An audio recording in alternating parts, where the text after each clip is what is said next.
Hello বন্ধুরা, আজ চলে আসলাম মাদারীপুরে আয়োজিত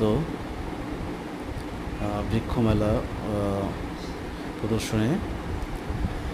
মেলা শুরু হয়েছে গত 8 জুলাই এবং চলবে আগামী 14 জুলাই পর্যন্ত। বেশ কিছু গাছ এখানে উঠেছে, তবে তুলনামূলকভাবে এখানকার গাছের দামটা একটু বেশি। আমরা ভেবেছিলাম বাসার জন্য দু একটি গাছ হয়তোবা কিনবো, বারান্দায় রাখার জন্য ফুলের গাছ। তো বেশি দাম চাচ্ছে বিধায় আর কিনলাম না। আর অতটা আগ্রহ নেই, কারণ আমাদের বাসার বারান্দাটা আসলে অনেক ছোট,